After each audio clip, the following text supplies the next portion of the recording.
Time for Issue Today and time to get a check on the news that we need to know with our reporter Angela Chung. Good morning, Angela. Good morning, Sungyeon. Well, it's good to see you again. It feels like more than a week since I've been away because not only did I miss you and our listeners, of course, but over a week it's turned from summer or late summer to suddenly winter.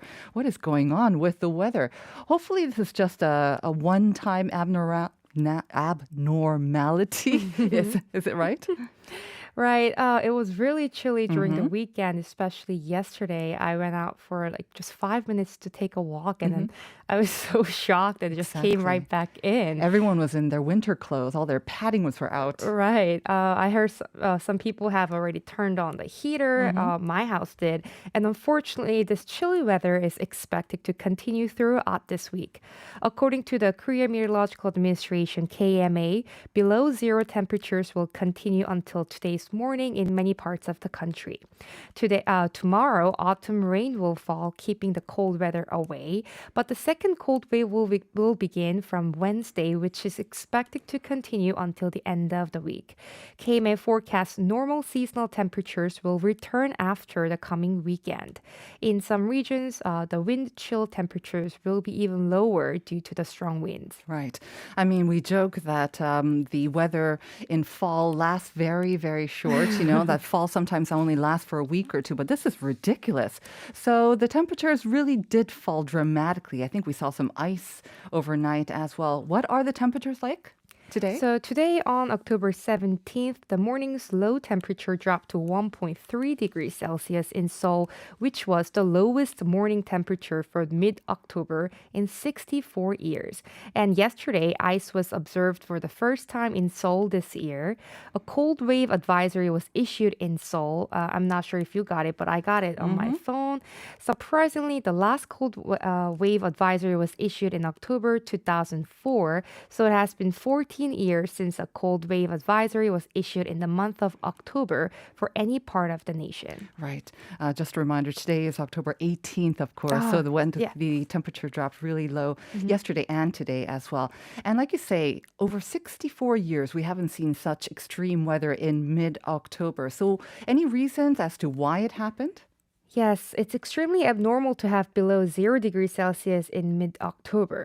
The current cold wave came right after the cold air of below 25 degrees Celsius suddenly was pushed downwards by the jet stream at high speed from the northwest as the subtropical high pressure went away.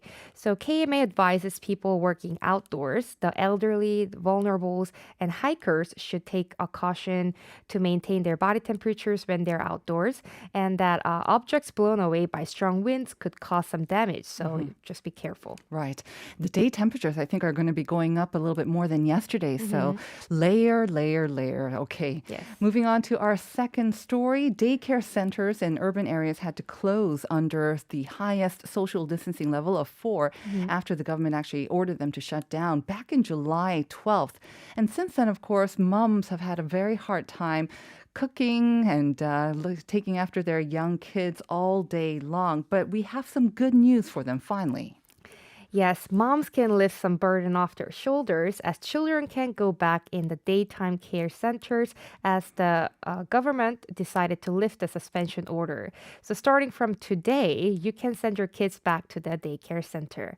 A total of 5,074 daycare centers in urban areas will reopen, and outdoor activities and group events, group educations, all of them which have been put on hold for a while, will resume as well in agreement with parents and under COVID-19 disinfection rules. Now, it is a great relief for parents, but at the same time, I think a lot of parents might also be a little bit concerned because these young kids, they will not be able to be vaccinated. So they must be worried about some maybe outside visitors, especially those irregular visitors.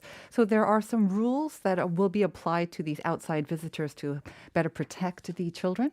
Yes, those who are fully vaccinated or have taken preemptive tests can only visit the daycare centers. As for special activities for kids at the centers, those who are fully vaccinated will be able to open classes for children.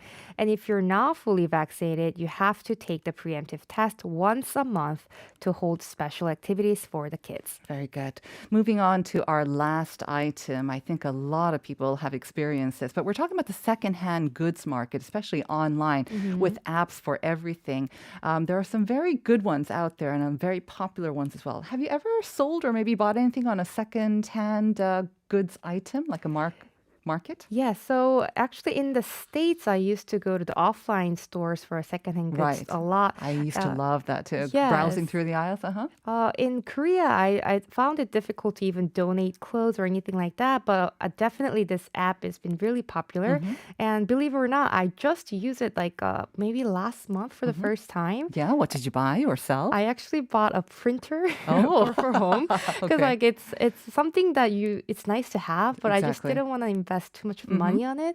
So I met a really nice lady, so it was a really pleasant experience personally. And the printer's working fine? Yes, it is. Good for you too. Yeah, I got rid of some electronics that I wasn't using in my home as well. So I understand it's very, very easy to use. It's almost kind of, you do kind of the exchange offline. So it Right. doesn't seem that impersonal and you're kind of meeting with neighborhoodly people as well. Right. So definitely this is, especially the one we're talking about, that looks kind of like a vegetable, right? But there are some people who have managed to make this almost into a business, haven't they? Right. So today's third story is about a one seller at this 당근 market or carrot in English. This is an online app, I mean, a phone application for secondhand goods. And this person has sold high-end luxurious goods valued at 13 billion won. Wow. And this story went viral after one person uploaded a posting and pictures about the seller on an online community named 덕후. The title of the posting was 재벌 seller on the market. So 재벌 is a Korean word meaning a rich family in South Korea that owns and runs a conglomerate. Right. I mean, the whole point about usually these secondhand markets is that you can buy items that other people don't want or use anymore at a cheap price. Right. But when you're talking about Taebar market or Taebar seller and 13 billion won items, ooh, yikes. What kind of goods has this Taebar seller sold? So the seller's main regions for selling was Gangnam in area in Seoul. On the platform, he has put a Rolex, the GMT Masters 2, I don't know what it is, for sale for 165 million won. Another luxurious Piaget Polo Man's watch for slightly less than 90 million won. An original Piaget watch for 82 million won, just to name a few. With this Rolex watch, he added comments that it's really rare, and if you want to buy it at the actual offline store, it's more than 90 million won, and you have to wait even like a year to get this product. According to the member on this community, the total sum of this used goods the seller has sold is 13 billion won. And one review written by a person who bought the seller's goods said it was his first time to meet a wife from a Chaebol family. Okay, so they're actually saying that they're a real Taebar family or member, or it's not just a nickname. I don't know what's going on with that. But I can imagine the reaction to the story and this Taebar seller, maybe not so positive. So yeah, people are divided in their reactions. Some people commented it's surprising that somebody actually bought this product, or I didn't believe rich people also use 당근 market. But at the same time, some responded that isn't the seller selling luxurious goods to avoid tax, perhaps? Or now I understand why people talk about tax evasion. Right. Some raised the possibility of tax investigation because it could be an issue to sell high-priced goods on a secondhand market platform because the seller can evade taxation, a huge amount in this case. Usually, selling secondhand goods between individuals is not taxed. But what's more problematic right now is even a business seller seller if he or she takes advantage of this nature platform and sells expensive goods on the secondhand goods platform repeatedly to gain profit, he or she could get away with taxes. Right. So such issues, I think, will be dealt with in the National Assembly quite soon with the issue of taxation, or sometimes they use these markets for money laundering as well, or to illegally hold property. So hopefully we'll have an update on this and they'll have some measures to cope with some sort of shady parts of these secondhand deals. Right. Thank you very much for those updates, Angela. We'll see you again on Friday. Yeah, see you on Friday. All right.